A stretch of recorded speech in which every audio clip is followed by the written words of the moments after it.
بسم اللہ الرحمن الرحیم۔ السلام علیکم ناظرین، دینی مسائل میں خوش آمدید کہتے ہیں۔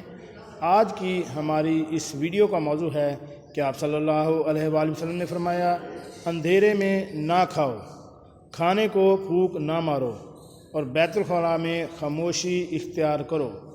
اس کے بارے میں آپ صلی اللہ علیہ وآلہ وسلم نے کیوں ہدایات فرمائی گئی اور احادیث میں بھی کیوں ان کا ذکر ہے، اس کے بارے میں آپ کو ابھی تفصیل سے بتاتا ہوں۔ تو شروع کرتے ہیں آج کی ویڈیو۔ خوراک تہذیب کا تیسرا بڑا عنصر ہوتی ہے۔ آپ اگر کسی قوم، کسی خاندان یا کسی شخص کی تہذیب کا اندازہ لگانا چاہتے ہیں تو آپ صرف اتنا دیکھ لیں کہ وہ کیا کھا رہا ہے اور وہ کیسے کھا رہا ہے، آپ کو مزید تحقیق کی ضرورت نہیں رہے گی۔ ہمارے رسول کریم صلی اللہ علیہ وآلہ وسلم کے بہترین زندگی کے 40 اصولوں میں 7 اصول صرف کھانے سے متعلق ہیں۔ آپ صلی اللہ علیہ وآلہ وسلم نے فرمایا گرم کھانے کو پھونک سے ٹھنڈا نہ کرو، پنکھا استعمال کر لیا کرو۔ یہ فرمان بھی ہائیجین میں پر بھی بیس کرتا ہے۔ ہم جب گرم کھانے کو پھونک مارتے ہیں تو ہمارے منہ کے بیکٹیریا کھانے کو زہر بنا دیتے ہیں۔ یہ حرکت تہذیب اور شائستگی کے منافی بھی ہے۔ فرمایا کھاتے ہوئے کھانے کو سونگھنا منع ہے۔ کھانے کو سونگھنا بد تہذیبی بھی ہوتی ہے اور کھانے کی خوشبو ہمارے ناک کے اندر موجود سونگھنے کے خلیوں اور پھیپھڑوں کی دیواروں کو بھی زخمی کر دیتی ہے۔ ہمیں چھینک بھی آ سکتی ہے اور یہ چھینک سارے کھانے کو برباد بھی کر سکتی ہے۔ فرمایا اپنے کھانے پر اداس نہ ہوا کرو۔ ہم عموماً کھانے کی مقدار اور کوالٹی پر اداس ہو جاتے ہیں۔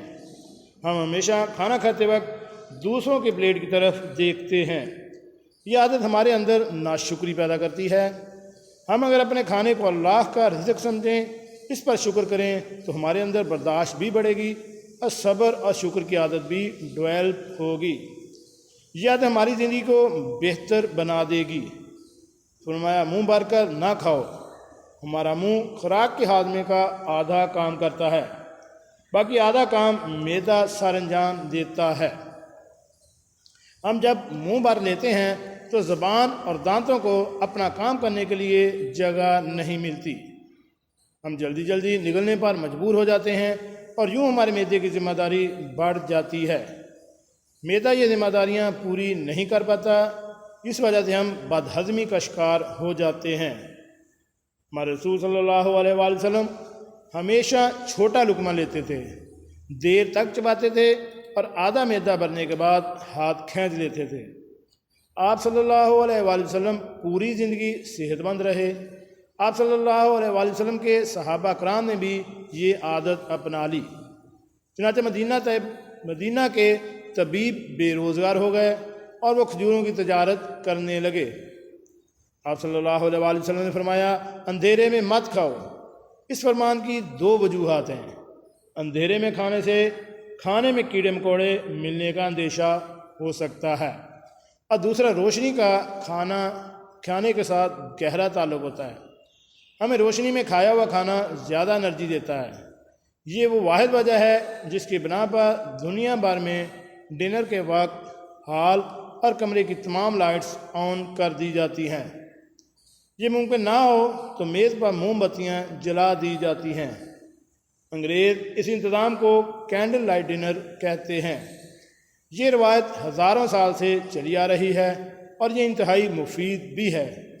آپ صلی اللہ علیہ وآلہ وسلم نے بھی روشنی میں کھانے کا حکم دے کر اس روایت کی تائید فرمائی، اور آج کی میڈیکل سائنس بھی اس بات کو مانتی ہے۔ جی ناظرین، کیسے لگی آج کی ہماری یہ اسلامی معلوماتی ویڈیو؟ امید ہے آپ کو پسند آئی ہوگی۔ ملتے ہیں ایک نئی ویڈیو کے ساتھ۔ السلام علیکم۔